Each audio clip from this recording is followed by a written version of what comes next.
Quand nous vivons par cette vie que le Seigneur Jésus nous propose, une vie sans mélange, une vie qui ne connaît pas de mélange. Si nous vivons, vous et moi, par la vie du Fils de Dieu, nous deviendrons des personnes toujours plus transparentes, absolument honnêtes, absolument droites, absolument carrées. Tout ce qui ne revêt pas en nous ce caractère déclare que, de façon ou d'autre, nous allons à l'encontre de cette vie, où nous ne sommes pas mus par cette vie. Et la croix nous implique en cela. Ainsi, la fin de la Bible nous donne l'image de la cité comme l'un des symboles de l'Église. Dans sa constitution même, comme il est écrit, elle ressemble à de l'or pur, ou à du verre pur, ou à du jaspe, Apocalypse 21, 11, 18.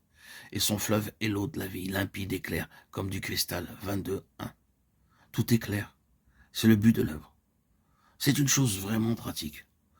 En ce qui concerne les chrétiens véritables, les chrétiens qui sont vraiment crucifiés avec Christ, il devait y avoir une ferme et constante progression dans la transparence, s'éloignant toujours plus de la duplicité, de la tromperie, de l'obscurité, de tout ce qui appartient à ce domaine-là.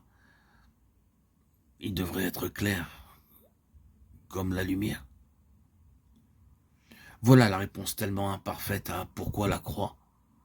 Le péché, la justice et la détermination de la nature des choses, un jugement qui tranche de façon définitive, qui assigne la place des choses.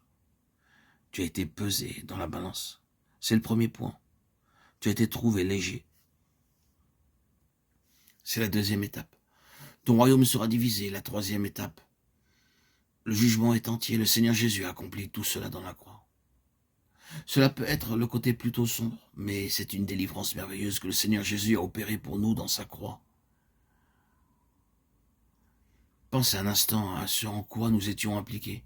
Nous étions impliqués dans le péché de Satan, nous étions impliqués dans sa rébellion, notre nature même y était impliquée. Mais il nous a sauvés par sa croix. Il nous a délivrés de la puissance des ténèbres et nous a transportés dans le royaume de son Fils bien-aimé. Colossiens 1,13. Il nous a libérés, il nous a donné une autre nature et nous a placés sur le chemin de la cité de Dieu. Comme nous le savons, cela n'est pas un lieu géographique, mais une condition spirituelle, pas quelque chose d'objectif, mais un état intérieur et subjectif.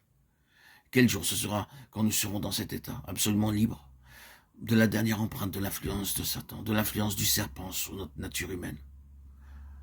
Que ce sera un grand jour, oh oui, quel jour merveilleux sera-t-il.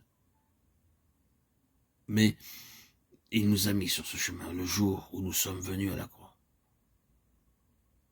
Et celui qui a commencé en vous cette bonne œuvre la rendra parfaite pour le jour de Jésus-Christ. Philippiens 1,6.